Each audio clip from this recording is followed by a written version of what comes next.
কি রে, তুই এখানে মন খারাপ করে বসে আছিস, টনি ওপরে মন খারাপ করে বসে আছে। তোদের দুজনের মধ্যে কি হয়েছে রে? কি আবার হবে? কিছু হয়নি। দেখ সালমা, কাল তো টনিকে ওইভাবে মারা উচিত হয়নি। একটা ছেলে একটা মেয়েকে প্রপোজ করতেই পারে, তারপরে তুই তার গায়ে হাত তুলবি? সত্যি রে, আমার ভুলই হয়েছে।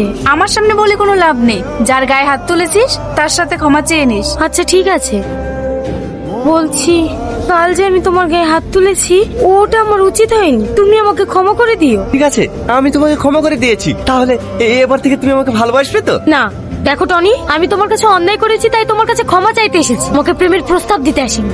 এবার এমন করছে কেন? আমি চাই টনি যেন চর না খাই। একটা চর খেয়ে যদি এত পরিবর্তন হয়, আর একটা চর মারলে তো কলেজে আসাই ছেড়ে দেবে। আমি তোমার বন্ধুকে কোনোদিনই মারবো না, শুধু তোমার বন্ধুকে মানা করে দিও আমার পিছনে যেন না লাগে। টনি, কাল থেকে দেখছি তুই মন খারাপ করে বসে থাকছি। কি হয়েছে রে তোর? কই না তো আব্বা, কিছু হয়নি। তুই অতটা বড় হইসনি যে তোর বাপের চোখকে ফাঁকি দিবি। সত্যি করে বল, কি হয়েছে তোর? আব্বা, আমি একটা কলেজের মেয়েকে অনেক পছন্দ আর তাকে আমি খুব ভালোবাসি, কিন্তু মেয়েটা আমাকে পাত্তা দেয় না। ও, তাহলে এই ব্যাপার। তো চিন্তা করার কি আছে? তুই এক কাজ কর, ও মেয়েটার বাড়ির ঠিকানাটা দি, আমি ওর আব্বার সঙ্গে কথা বলে তোদের দুজনের বিয়ে দেওয়ার ব্যবস্থা করছি। বাড়িতে কেউ আছেন? কে? কি ব্যাপার স্যার, আপনি আমাদের বাড়িতে? আসেন আসেন স্যার, ভিতরে আসেন।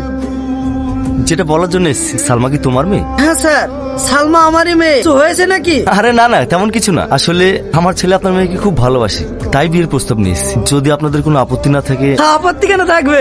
এ তো খুব খুশির খবর। তাহলে তো ভালোই হলো। না মা, আমি ওকে বিয়ে করতে পারবো না। তুই সব কি বলছিস মা? তুই জানিস এই ছেলেটা কে?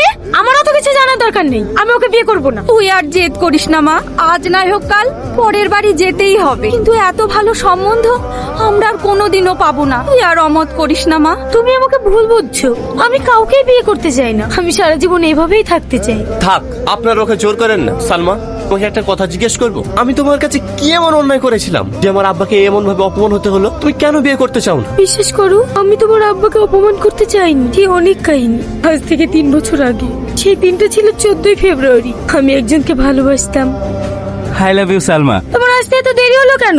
আমি কখন থেকে তোমার জন্য অপেক্ষা করছি। সরি সোনা, চলো, আমি তোমাকে একটা সুন্দর জায়গায় ঘুরতে নিয়ে যাব। কোথায়? একটা বড় রেস্টুরেন্টে। শাকিল, অনেক লেট হয়ে গেছে, চলো বাড়ি যাই। অবশ্যই যাব। শাকিল, আমার অনেক মাথা ঘুরছে, আমাকে বাড়ি নিয়ে চলো। হ্যাঁ যাব তো, চলো। সেদিনের পর থেকে আমি মনস্থির করেছি আমি কোনো ছেলেকে বিয়ে করব না। তোর সাথে এত কিছু হয়ে গেছে, আমাদেরকে একটু কিছু জানাসনি। কি করে বলবো বলো মা? তোমাকে জানালে তুমি কষ্ট পাবে, গ্রামে ঝামেলা হবে, ওই জন্য আমি আর কাউকে কিছু বলিনি। দেখলে মা, টনি যদি আমাকে এতই ভালোবাসতো তাহলে এভাবে চলে যেত না। আসলে সত্যিটা জানার পরে কোনো ছেলে আমাকে বিয়ে করবে না।